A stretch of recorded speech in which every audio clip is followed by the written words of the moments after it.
Hey everybody, and welcome to another video where myself, Bryn, and Travis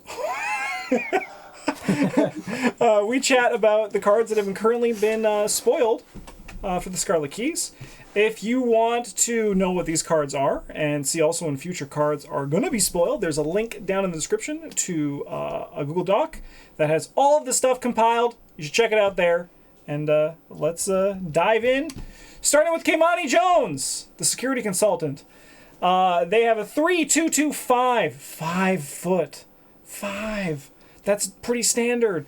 That's like how you know they're green. Yeah, it's expected. Yeah. But they have the lightning bolt ability, engage and exhaust an enemy at your location. Finally. We've been dying for that. As a reaction, when you attempt to evade an exhausted non-elite enemy, you add your book to your skill value for this attempt. If you succeed by at least X, discard that enemy. X is that enemy's remaining health. Elder Sign, +1. If there's an exhausted enemy at your location, you automatically succeed instead. 8/6 for the soak. Kimani's deck building is Rogue cards 0/5, Tool 0/4, Neutral 0/5, and then Grappling Hook and Agent Fletcher, and you begin the game with 5 additional experience. Grappling Hook is a 3-cost item tool asset, commits for a book and a foot. And also a wild, that's there too. Actions performed using Grappling Hook do not provoke attacks of opportunity. Is a double action. You can exhaust Grappling Hook, take up to 3 different basic actions from the following list in any order.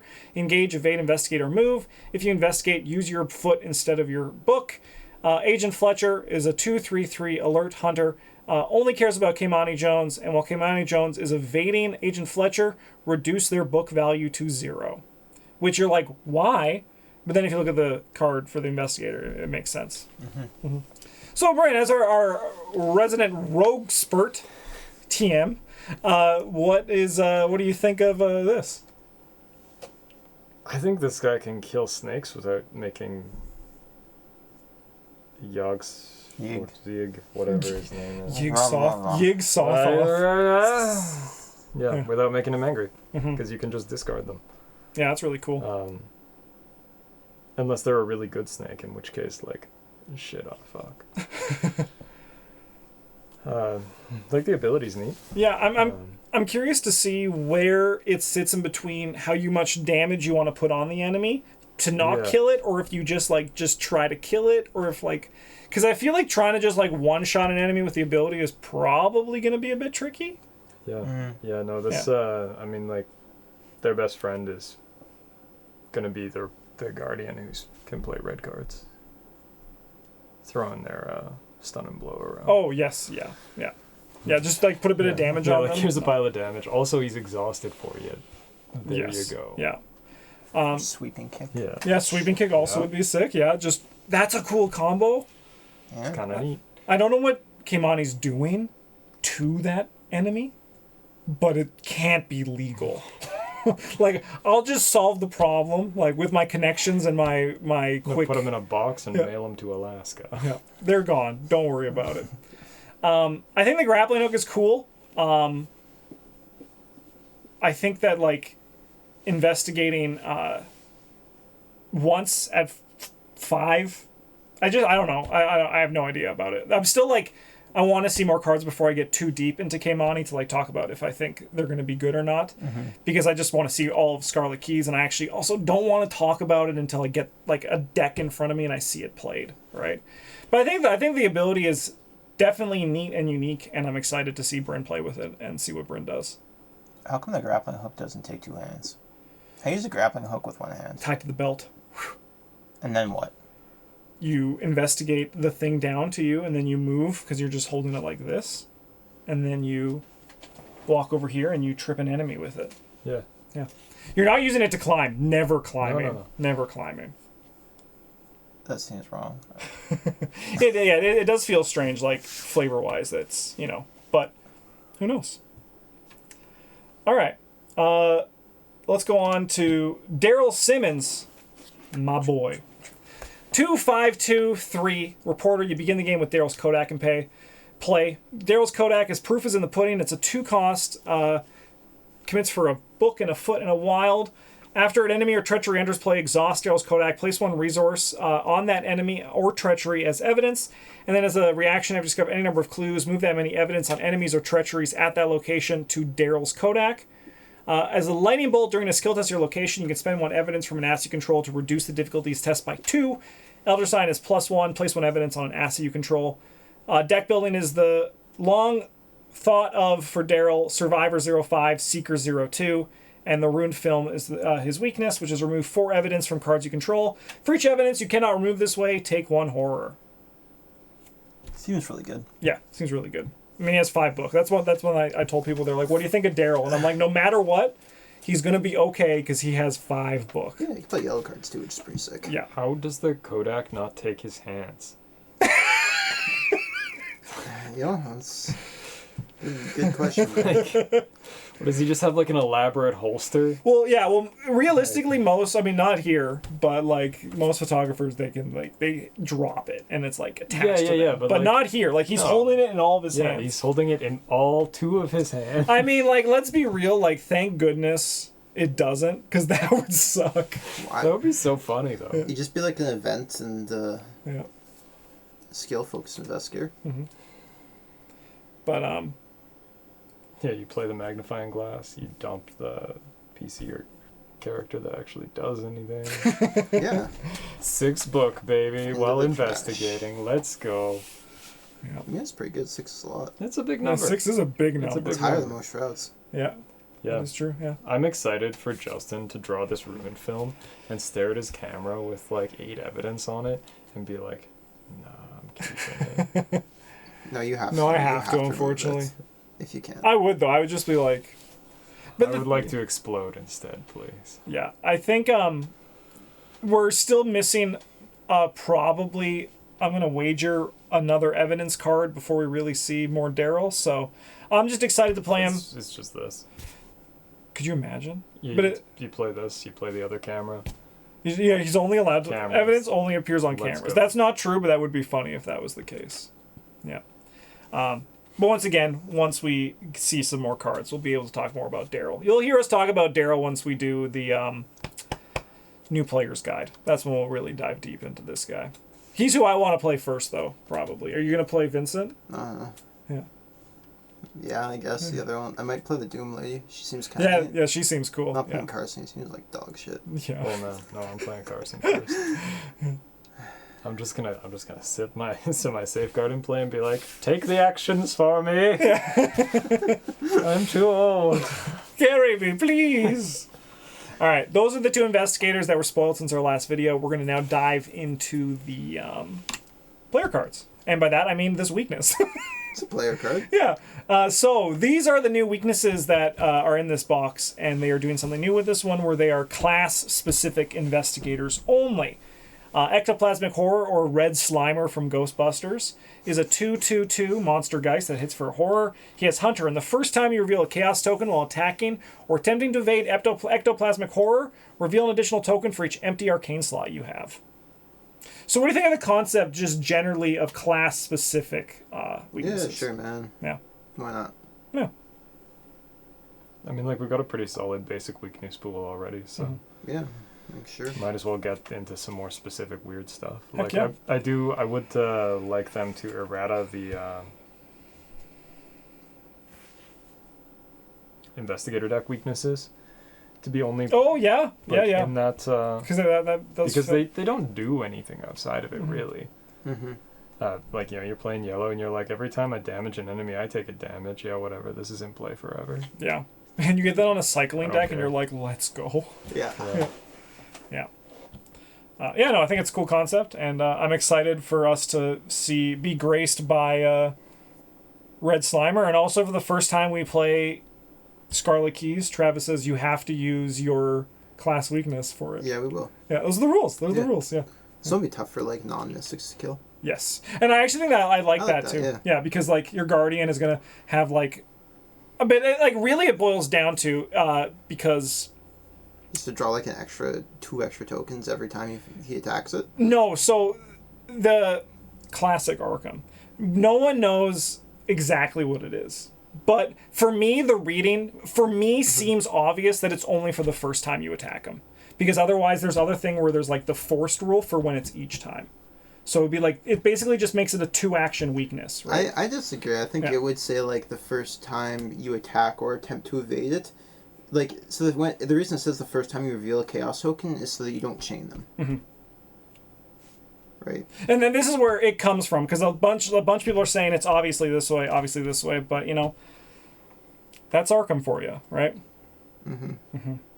What do you think it is, Bryn? You're the deciding vote of the entire community. I don't think it's a very difficult basic weakness. Mm-hmm. Mm-hmm. Yeah. Like, you can fairly easily solve this with a single action. Yeah. He just ignores the question and talks about something else.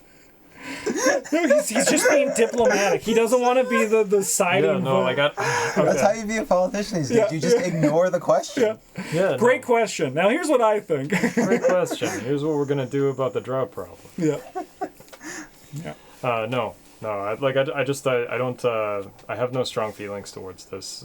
The question. It doesn't, like, it would be. It could be crippling if you could get it as a non-mystic investigator. Yeah. But you can't. So. Yeah. It's probably fine. Yeah. I think either. I mean, I think either way, however the ruling goes, it's very manageable. Even if it is every time. I think that if it's just blast him with a shriveling, and you're like. I think that's the intended use of it, though. Yeah. Like, if it is only the first time you ever attack it, I think this is a joke of weakness. Mm-hmm. But even then, it's just like a double action weakness, right? But it doesn't. Okay, so it doesn't say that it's the first time you attack or evade it. It says the first time you reveal a chaos token while doing one of these things. So presumably, every time you do one of those things, there will be a first time that you reveal a chaos token while doing it. Yeah. Right. Yeah. That would make sense to me. Also, even if there isn't, it doesn't really make that much of a difference. This guy. I think he's either way. He's a Slimer. He's not really an issue. Yeah, he's actually the mascot. Yeah. He's there to have a good time. Yeah, he's just there to eat food and ride the bus and puke on people. Like a good ghost should. All right. What ghosts do? Yeah, good ghosts. Yeah, good like ghosts. Bad ghosts are like trying to destroy New York City or whatever. Yeah. So. Oh, okay. Yeah. Okay. If Ghostbusters taught me anything. Hell yeah. Okay. Yeah. All right, next up here is we got String of Curses. This is a 1-cost event. Commits for a fist and a foot. It's a spell. Parlay. Choose a non-elite enemy at your location and either choose one. Automatically evade that enemy and place 1 doom on it. It cannot take damage for the remainder of the round. Discover 1 clue at your location. If that enemy has 1 or more doom on it, defeat it and gain 1 resource for each doom that was on it. Card's sweet. Yeah, card's sick. See you later, fucking Brotherhood cultists. Am I right? Yeah. No, that guy sucks. Wizard of the Order, just give me my 5 resources, please. Oh yeah. And people have said already that I mean, like Double Safina was already good, but this is nice and Double Safina. Just been like, bye, right? Like. Can you imagine getting to play Double Safina, and like playing against the Order? The Silver Twilight Lodge. They're just like, all our guys come in to play with Doom on them, and you're like, I'm not going to talk to you, you're just going to leave. Yeah, I'm going to paint picture. Yeah. No, the card's sick. I think the design's really good too, because it's not like, I think it's like perfectly fair, because it just deals with like a specific set of enemies. Yeah. Sweet. Hit and Run. Sleight of Man. So Chuck Fergus. Hell yeah. This is a 1-cost event. Commits for a fist and a foot. It's a tactic and a trick. Fast play only during your turn. Put an ally asset from your hand into play at the end of your turn. If that asset is still in play, return it to your hand. Also known as Sneak Attack from Lord of the Rings. Yeah. Now all we need is the Gandalf ally. Yeah, we just need Just Gandalf. kidding. We already have that. Yeah, but we need like it's called the Red Glove. We need like a better Gandalf. But I mean, like realistically, this card's going to be great with anyone with an end of the battlefield trigger. Like it's going to be just good. Yep. Yeah. I don't think there's much to say. I personally cannot wait for Fantasy Flight to change this one 3 times. Mm-hmm. If we could just skip to the end. Yeah. So when it's like a level 3 or less ally that takes up only 1 hand slot. Wait a minute. Okay, so if you're Silas Marsh, though, realistically, pretty close to every ally takes up 1 hand slot. Yes. Except maybe Dr. Milan. Yeah. Where are we going to get double ally slot allies? Oh. That's fun. Yeah. That is fun. That's what like it basically just means they cost 3 extra XP. Yeah. Yeah. Okay. Or you're playing Charlie Kane. Yeah. I guess, yeah. But like sled dogs are like half ally slot. Yeah. We need to see more. Good job, Mr. Fergus. Yeah, hit and run your sled dog into play.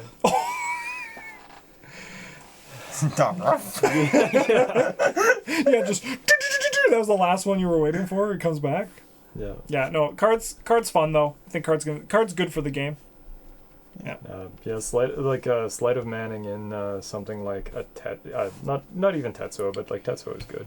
You just get to pay 1 for your Tetsuo, and then hopefully he dies during the turn. Mm-hmm. Yeah. Or like Sleight of Manning in like Brother Xavier, and just being like, the first 2 damage that happens to you guys doesn't count this turn. Yeah. It's like pretty alright. Mm-hmm. Even Sleight of Manning in a cat, such as like one of the Miss Doyle cohort, or even just the stray cat. You can be like, I don't want to be attacked, and I also want you to chase this cat instead of me. Yeah, yeah, definitely. Kinda neat. Yeah. All right. Next one here is we got Tool Belt from Tim the Toolman Taylor. This is a 2-cost asset. Takes up your body slot. It's for a brain. It's an item and a clothing. Each task asset takes up no slot, and its text box is treated as if it was blank, except for traits. As a lightning bolt, you can exhaust Tool Belt and choose one. Attach a tool asset in your play area to Tool Belt. Switch a tool asset in your play area with an attached asset, or detach an attached asset. I just think the card's fun, and people are going to have fun building with it. I think that's kind of like where I sit with it. Just going to be, Yeah, it's fine. Yeah, it's just fine. Just a fun tool thing. It's like for Bryn's now thinking about all the tools he's going to attach to it. I see his brain go. Yeah. How many fingerprint kits can this carry? You can use this to like carry around your sledgehammer. You can use this to carry around your sledgehammer until you need it. It is nice. Like it's like you perfect can put a for secret pocket on this. I yes. think. Yeah. Once we get to that. Yeah. I mean, wait, what? Yeah. What secret pocket? That's not a card. Yeah. But yeah, no, it's there's gonna be a lot of fun things that people can do with this card. So I think it's nice. All right. Empirical hypothesis. Now I'm going to say the thing that I always say when I see this card. This tentacle are bones on the skull, and I'll never not see that. Anyway, this is a 2-cost asset. It's customizable. Limit 1 per investigator. It's a talent, and it's a science. Forced. At the start of the round, choose one of the following criteria for this round. If you fail a test by 2 or more, or succeed by 3 or more, when the chosen criteria is met, you may exhaust empirical hypothesis to add an evidence to it. And as lightning bolt, you can spend an evidence to draw a card. It has a bunch of customizable stuff, as the customizable cards are wont to do. Pessimistic outlook is add the following criteria. No cards in hand. Trial and error. You are dealt damage or horror. Independent variable. You discard a treachery or enemy from play. Field research. You enter a location with 3 or more shroud.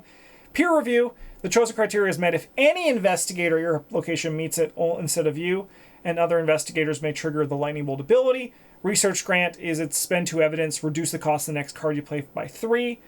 This phase by 3. Irrefutable proof is spend 3 evidence to discover a clue your location. An alternative hypothesis. After you exhaust it, you may resolve its forced effect. Choose a criteria you have not chosen this round, then ready it.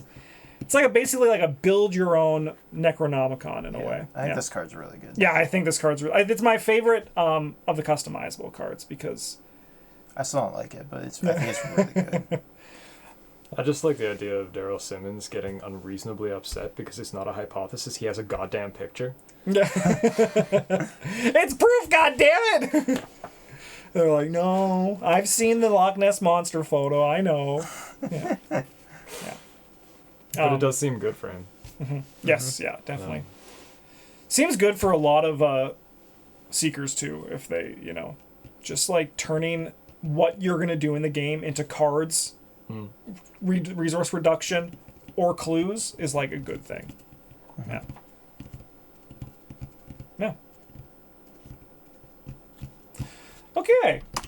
We got Ghastly Possession. This is a 1 experience innate spell skill. Commits for a while. After you commit Ghastly Possession to a skill test on an asset, choose 1. Place 1 doom on an asset. Ghastly Possession gains Wild. If this test is successful, either remove 1 doom from that asset or replenish half of its uses rounded down. That seems fine. Yeah. Just another card for the doom archetype. Yep. I love the art. I like seeing characters on cards. Mm-hmm. That's always a good time. Yeah, just seems like a good card for Doom. Yeah. Yeah, I'm pretty sure there was an episode of Pokemon about a Ghastly Possession. Fuck. He's right, I think. That's good. Yeah, it was in the first season too, I think. That's a good joke. That's a great joke. When is someone gonna make a custom version of this card where it's just Ghastly behind her? That I would love to see that. Yeah. All right. Next up, we got Calculated Risk. This is a Gambit and Fated skill. Max 1 committed per test. Commit only to a test you're performing of any type and only if it is your turn. It gains 1 wild for each action you perform this turn, including this one, after this test ends and your turn. That's the thing you said you cared about, Bryn. You wanted to see more of. Yeah. Yeah. He's playing Go. Yeah, this guy's got one hell of a Widow's Peak. Yeah. That was the style at the time, Bryn. Which was the style at the time. He's got an onion tied to his belt. You can't tell. Not one of those big white onions. One of those small yellow ones, because you couldn't get the white ones because of the war. Was this a reference to? That's what I thought. Yeah, Grandpa.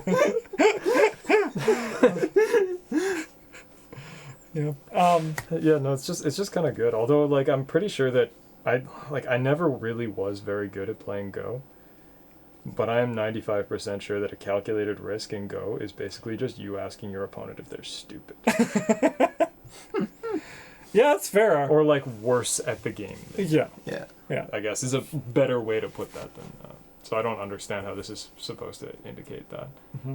Yeah, it's probably just art that But laying around. whatever. Yeah, it's good. It's good. I do want to see more support for this this green fledgling green archetype. Yeah. That because there's what there's coup de grace and payday. And coup de grace doesn't really pay off for the actions performed this turn. It Okay, just, I get. Oh, you want the ends actions, the those ones that carry. So you don't, not the fated, but the actions. Not so much the fated stuff, but like you. I understand why most of the like actions matter is also fated, because like you don't want to be able to just like do that into another one. Yeah, definitely. So, makes sense to me. Yeah, no, I dig it. Sweet. All right. We got another customizable card. This one's Grizzled. That's some wild art. Mm-hmm. We got Innate Developed. Commits for a wild. It's customizable. When you purchase Grizzled, choose and record 2 traits on its upgrade sheet. If this is a skill test on or against an encounter card, including fighting, evading, or parlaying, it gains wild for each of the chosen traits that it possesses. You can add 2 more traits with Specialists. Nemesis is if this skill test is on or against an enemy with a chosen trait, and the test is successful, you may attach Grizzled to that enemy. Reduce the difficulty of tests on or against the attached enemy by 1. Mythos Harden is if the skill test is on a treachery with a chosen trait and the test is successful, you may add both Grizzled and that treachery to the victory display. And then always prepared after you draw an encounter card with a chosen trait. Return 1 copy of Grizzled from your discard pile to your hand once per round. I think it's a good tech for campaigns. Someone in my chat said this is great against the Spectral Watcher, and I agree completely. No. Elite is also a trait. They didn't say non-elite, but I suppose it also really doesn't matter because those usually end up just being boss battles. It's like specifically like the Spectral Watcher is like, and then like the Harbinger are like the exceptions to that that are like recurring. Yeah. You ever want to play a Ranger in Arkham Horror? There you go. Yeah, favorite enemy type. Let's go. Yeah, it is. Yeah, 100%. That guy is not particularly grizzled. Mm-mm. No.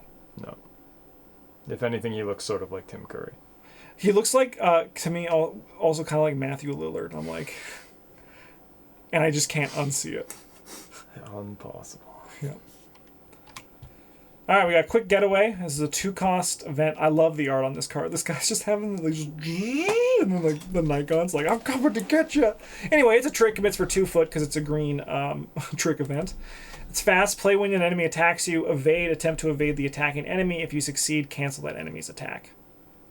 It's like kind of a shitty dodge. Yeah. It's green dodge. Sort of, yeah. Yeah. Yeah, not naming any names, but one of the fellows in the Discord is really high on playing Rita for things. Yeah.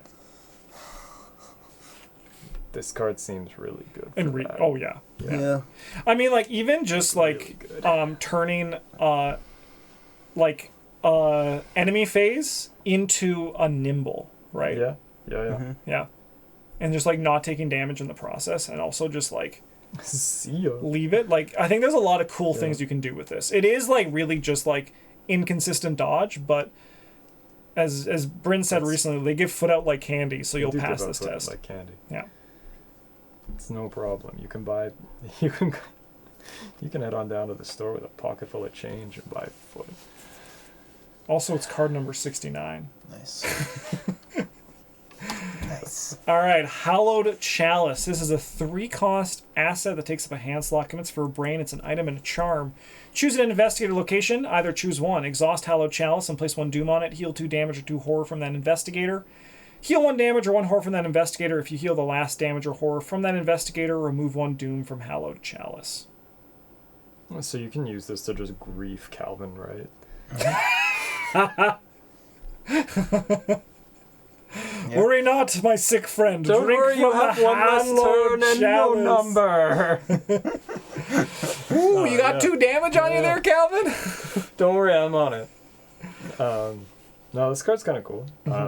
If Indiana Jones has taught me anything, though, this is not the cup of a carpenter, and drinking from it will cause you to turn into a claymation skeleton man, and then dust. Yeah. Yeah. I do love that this discussion of all of these cards is just spoiled to us like into movie references. This is just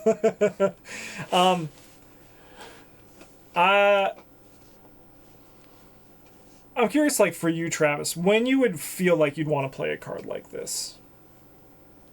Is it like one that like to you it's like too much like close to like first aid level of healing, or do you see like a Yeah, like I would play this if I was playing an investigator and I was confident I didn't have to do anything with my turns. Mm-hmm. Yeah, maybe Carson will be able to play it. Yeah. Yeah, because the healing, like, I think, like, if you care about, like, you want Doom on things, I mean, like, with Amina, it's really nice because it's free, right? Yeah, but, like, the new things have, like, they take up hand slots, too. So if you're playing this, you don't get to fight or you get clues. Yeah. No, that's a good point. Like, it's a fine hand asset, I think, but it's not particularly exciting. Maybe, like, if with... Marie, if you want to keep using like spells and you want your hands, like this could be something to get like just Doom out to start doing things. Maybe that. Yeah, but even then, help you from getting exploded by Baron Samedi. Yeah, that's true. Yeah. Heal some health. Yeah. Sweet. Sick art though. I love that art. It's pretty good. Hidden Pocket. Whoa, Bryn, are you from the future or really? How could that happen? This is a 1-cost upgrade illicit event. It commits for a book and a foot. Fast play only during your turn, attached to a clothing or armor asset you control. Attached asset gains you have 1 additional hand or accessory slot your choice, which can only be used to hold an illicit asset. I think this card's sick. I think it's fun. And I love the idea of us doing a thing where we sew 6 pockets into something. Ow. Yeah, and we're just using the hidden pockets to hold like machine guns. Yeah. You can only sew it onto your things. Are there illicit assets? Oh, Travis! You killed it. Okay, but okay. No, black market, black markets, because you can play it from someone else's black market onto your jacket. You could also stitch them into your jacket and then play teamwork and be like, here's a jacket. Oh. And then get your hidden pockets in there, baby. Yeah. Oh.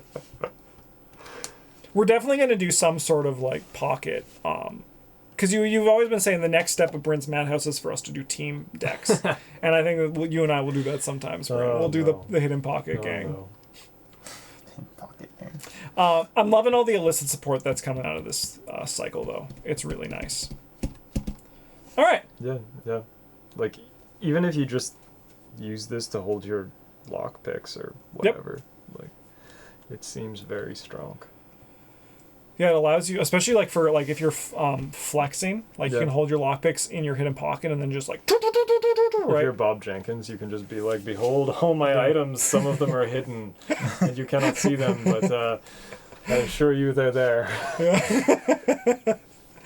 Believe you me. All right. We got Quantum Paradox. This is the Seeker weakness. It's a 0-cost event. It's additional cost to play Quantum Paradox. You must choose and discard 4 other cards from your hand. If it is in your hand at the end of your turn, you reveal it and take 1 horror. That's the softest weakness ever. Yeah, just an action and 4 cards. Yeah, you know what can never actually kill you? Like chronophobia, so... This isn't even that bad. It's not direct. I do remember you dying a lot in the early days. I've seen you die chronophobia more than once, Brent. Yeah, but like it can't kill you. So. Yeah. Well, it's like technically the chronophobia didn't kill me. Something else did, but I was put in that position because of the chronophobia. I ignored chronophobia. Yeah, but it's the same thing. Quantum paradox will never kill you, but something else will kill you when you've taken a lot of damage. Yeah, but it doesn't even do direct. Yeah, you could soak this for a long time. You could just be like, oh no, Dr. Milan, do this math for me, and he's like, oh. I would love to see them do, because like ally assets and this new art they're commissioning too. Yeah. That'd be fun. Yeah. Mm-hmm. I'd love for that to be Dr. Milan. Just go. Yeah, right. You show up playing Min and you get Quantum Paradox and you're just like, Pete, do the math, and he's like, I don't. Oh yeah. I'm here on a scholarship to play football. Yeah. It's like you're gonna do the math for the rest of the game. I'm gonna have one less hand size, and you're gonna take 1 horror every turn. Because like I'm. Well, it's 4, so it happens first. Yeah, right? So, like. Yeah. No worries here. That's cool. All right, we got the Idol of Xanatos. Wow. You have to say it like that. Those are the rules. Watch your Beyond Time. It's a 3-cost asset. Item relic takes up your accessory slot. Commits for a brain. When you are dealt damage in a horror, exhaust Idol of Xanatos and discard up to 3 cards from your hand. Cancel that much damage in horror. So great in Kelvin because it can stop direct damage. You can just play real cards in your deck. Yeah. Mm-hmm. And then use this to not die. Yeah. Wow. What a country. Yeah. Yeah, seems solid. Probably also solid in like Will Yorick because what's the game gonna do? Punish you for having discarded your cards? Oh no. Yeah, and also what it's nice about this is that it opens up the discard thing to level 0 as well for classes, right? Like it's I think it's a nice card, and we all love Xanatos, right? Yeah, because he's watching right now. Yeah. From Beyond Time. Yeah, so we have to love him. Yeah. So we love you, Xanatos, all over the place, Beyond Time, space, everything. It's not Beyond space, just time. No, just time. That's true. That's true. I was just trying to suck up to him, but you guys are the right. I understand. Yeah. Ursula can play this. Yeah. That's great. All right, I believe this is our last card. We have Garish Kadakia. This is a 4-cost, 4 experience, ally police. Takes the ally slot, commits for a wild and a brain. Soaks for 3 and 3. Maybe assign damage and or horror dealt to other investigators at your location. Nice to get another one of these. During a skill test being performed by an investigator location, exhaust him. That investigator gets +2 skill value for this test. If it's successful, heal 1 damage or horror from him. Cool. Seems pretty good. Yeah, seems strong. More experience is pricey, but he's got a strong effect. Yes, yeah. Lots of soak. Yeah, it does seem kind of nuts. Mm-hmm. Puts Carson up to 4s. Yeah, but you can use it for somebody else. Yes, what you're going to. Yeah, because Carson... Yeah, like, what are you going to do? Take actions yourself? No. Whatever. No, you're too busy. Your only actions are playing Safeguard and then giving a rousing speech. Yeah. He's not going to play this guy. He's going to have, like, blues over to 3 and, like, favors over to 5 or some dumb shit. Oh, yeah, he's going to have, like, the Finn style. Yeah, that would be great. But no way to make the money to pay for the favors. Absolutely not. This guy does seem like you could use him to add some nuts soak to your deck by playing him with that inspiring leadership. Yeah. Just like, not only do we lucky twice this turn, basically, but also... you like 3 off of him? No damage, thank you. Yeah. Seem good. And, like, realistically, as if we know anything by, like, Pete Sylvester, you really... If you heal at a rate of 1 damage a turn, like 1 horror a turn, that's a lot. Yeah. And, like, you don't need to do any, like, you just need to pass the test. And you're not going to be like, here, take this to match your Frozen in Fear test, Finn Edwards, right? You're going to be like, Finn, evade this enemy and get +2, right? Yeah, I think it's a cool card. And anything that adds more to, like, the... maybe assign damage and horror from other investigators, I always like seeing that because it's a fun part of the Guardian class that isn't just killing things. Yes. Yeah. It's one of the few things they have. What's that? All right, well, we have caught up, but probably by the time this video has come out, there's been some new spoilers already, because that's just the way time works. But we hope you enjoyed this episode of us talking about these cards. Again, that you can find a link to all of the spoilers and the future spoilers coming out down in the description, as well as you can find a video just over there, just past Bryn from our channel if you want to check out more. If you want to support our channel, you can also, in the description, we have our Patreon. And in addition, you can also leave a comment down below. We would love to have you. Thanks so much. Have a good one. And as always, GG's.